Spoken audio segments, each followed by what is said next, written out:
أعوذ بالله من الشيطان الرجيم. بسم الله الرحمن الرحيم. الحمد لله نحمده ونستعينه ونستغفره ونؤمن به ونتوكل عليه ونعوذ بالله من شرور أنفسنا ومن سيئات أعمالنا. من يهده الله فلا مضل له ومن يضلله فلا هادي له. ونشهد أن لا إله إلا الله وحده لا شريك له. ونشهد أن محمدا عبده ورسوله وصلى الله عليه وسلم تسليما كثيرا. أما بعد، أعوذ بالله من الشيطان الرجيم.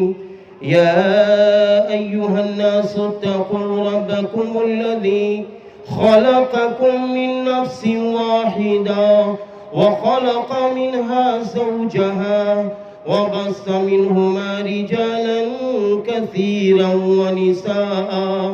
واتقوا الله الذي تساءلون به والأرحام إن الله كان عليكم رقيبا. يا أيها الذين آمنوا اتقوا الله حق تقاته ولا تموتن إلا وأنتم مسلمون.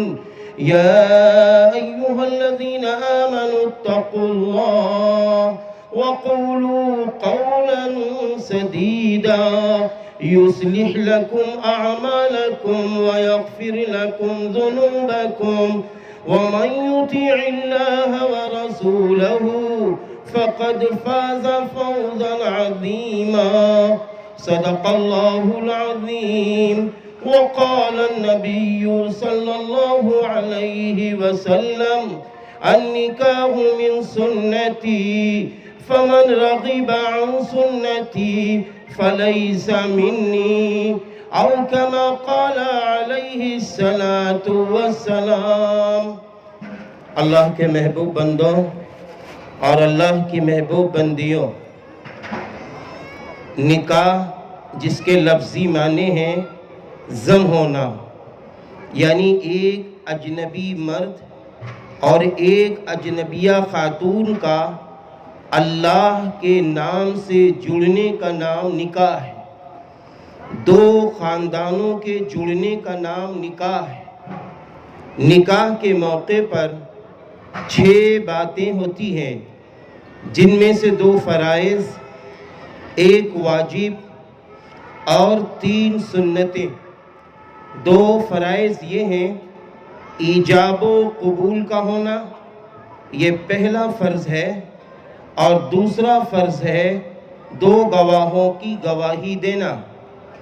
ایک بات اچھی طرح یاد رکھنا، اگر انسان کو بولنا آتا ہے تو نکاح کے موقع پر دلہن اجازت دیں گی اپنی زبان سے، اور دولہا صاحب اس کو اپنی زبان سے قبول کریں گے.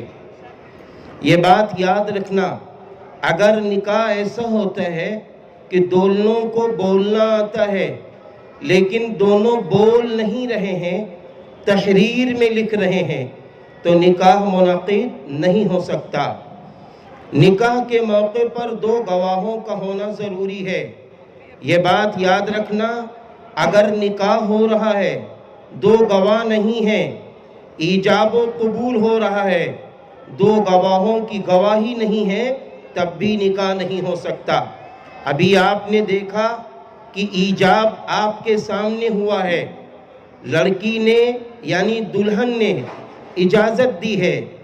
یہ اجازت کیا ہے؟ یاد رکھنا، جب کوئی خاتون نکاح کے موقع پر اجازت دیتی ہے، گویا وہ یہ کہتی ہے کہ اے میرے اللہ، اب تک میں نے اپنے ماں باپ کے حکم کی تعمیل کی ہے، اپنے ماں باپ کے دل کو جیتا ہے، اپنے بھائی بہنوں کے ساتھ اچھا معاملہ کیا ہے۔ اے میرے اللہ، آج میں اس بات کی اجازت دے رہی ہوں کہ تو میری مدد فرما، میں اپنے شوہر کا دل جیت لوں اور شوہر کے گھر والوں کا دل جیت لوں، تاکہ اسلامی شان و شوکت کے ساتھ اپنے شوہر کے گھر کو آباد کر سکوں۔ میرے بھائیوں، نکاح کے موقع پر ایک واجب ہے، واجب مہر ہوتا ہے۔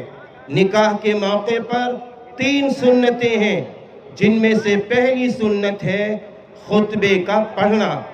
ابھی میں نے آپ کے سامنے خطبہ پڑھا، قرآن کریم کی 3 آیتیں پڑھی۔ ذرا غور کیجئے، حضرت محمد عربی صلی اللہ علیہ وسلم جب نکاح پڑھاتے تھے تو آپ قرآن پاک کی ان 3 آیتوں کا انتخاب فرماتے تھے اور خطبہ پڑھتے تھے۔ ان 3 آیات کے اندر 4 جگہ تقوی کا ذکر ہے۔ اے ایمان والوں، اللہ سے ڈرو۔ تقوی کا مطلب یہ ہے گناہوں سے بچو، اللہ کی نافرمانی سے بچو۔ تقوی کا مقصد یہ ہے کہ جب تم تقوی اختیار کرو گے تو اللہ کے محبوب ہو جاؤ گے، اور دلہن صاحبہ اللہ کی محبوبہ ہو جائیں گی، اور جب اللہ کی مدد ملے گی تو زندگی میں، عمر میں، روزی میں برکتیں ملیں گی، اور آخرت کی لامحدود زندگی اچھی بن جائے گی۔ نکاح کے موقع پر دوسری سنت یہ ہے چھہاروں کا تقسیم کرنا۔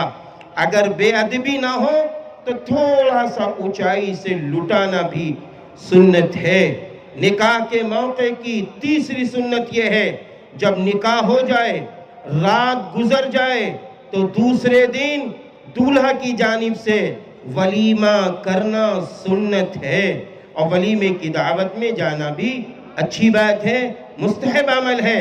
میرے بھائیوں، میری بہنوں، نکاح کے متعلق یہ بات کہی گئی ہے، جس طرح نماز پڑھی جاتی ہے، ہم دیکھتے ہیں نماز میں ہم سادگی اختیار کرتے ہیں۔ نماز میں ہمارا طریقہ کیسا ہوتا ہے؟ نماز جب ہم پڑھنے کے لیے، تکبیر کے لیے ہاتھ اٹھاتے ہیں، جب تک ہم سلام نہ پھیریں کوئی کام منمانی نہیں کرتے، سارے کام رسول اللہ صلی اللہ علیہ وسلم کے طریقے کے مطابق کرتے ہیں، حکم خداوندی کے مطابق کرتے ہیں۔ ایسے ہی ہماری شادیاں ہیں۔ حضرت امام اعظم ابو حنیفہ رحمت اللہ علیہ نے فرمایا نکاح پوری زندگی کی عبادت ہے۔ آپ صلی اللہ علیہ وسلم نے ارشاد فرمایا کہ جب نکاح ہوتا ہے آدھا ایمان مکمل ہو جاتا ہے۔ آدھا ایمان جب شوہر بیوی ایک دوسرے کا حق ایمان کی روشنی میں ادا کریں گے اور اللہ کے حکموں پہ چلیں گے، اللہ آدھا ایمان مکمل کر دیتا ہے۔ ہمیں آپ کو نکاح کے موقع پہ کیوں جوڑا جاتا ہے؟ اعلان کیا جا رہا ہے، اعلان کیا جا رہا ہے کہ آج فلاں کی بیٹی، آج فلاں کے بیٹے کے ساتھ، جناب محمد علی ساحل صاحب کے بیٹے کے ساتھ آج فلاں کی بیٹی جڑ رہی ہے۔ گویا یہ اعلان ہو رہا ہے کہ اب یہ سماج میں ایک دوسرے کے ساتھ مل جل کر رہ سکتے ہیں۔ آئیے میرے بھائیوں، میری بہنوں، نکاح کے موقع پر ایک بات اور بھی سن لیں۔ جب نکاح ہو تو نکاح کے بعد دعا میں شریک ہونا چاہیے، اللہ کے حضور دعا کرنی چاہیے۔ کون سی دعا؟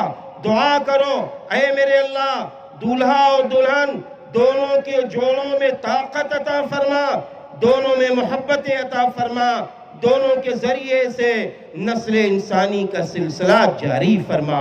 اللہ تعالیٰ آج کی اس نکاح کی تقریب کو قبول فرما۔ قبل تو بھائی دعا فرما۔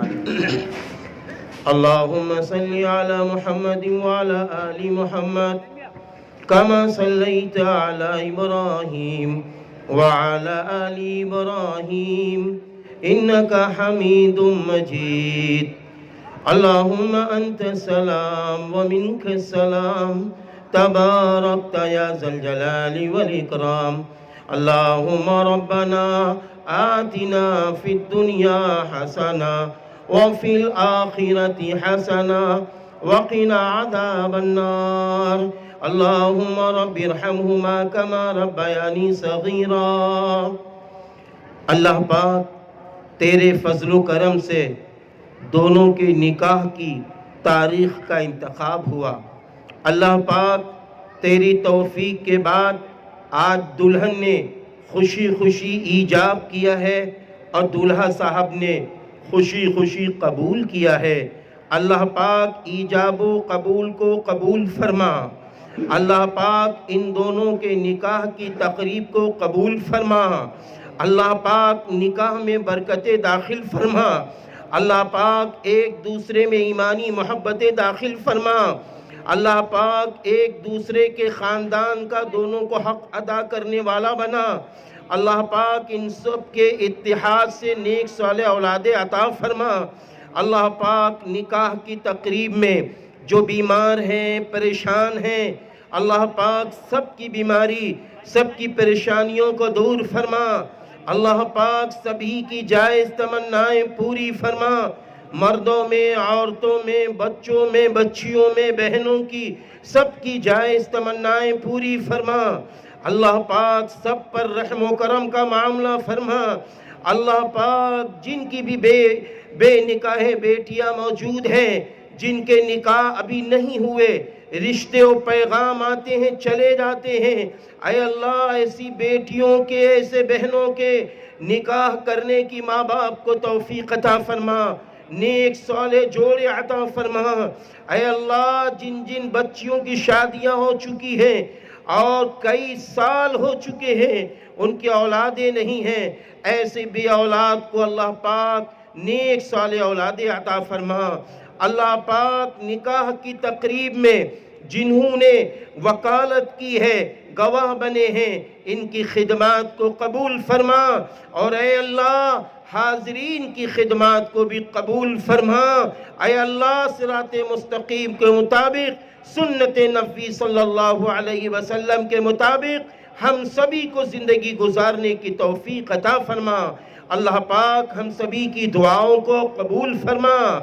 اللہم صلی علی محمد وعلی آل محمد کما صلیت علی ابراہیم وعلی آل ابراہیم انکا حمید مجید۔ سبحان ربک رب العزت عما یصفون وسلام علی المرسلین والحمد للہ رب العالمین۔ السلام علیکم۔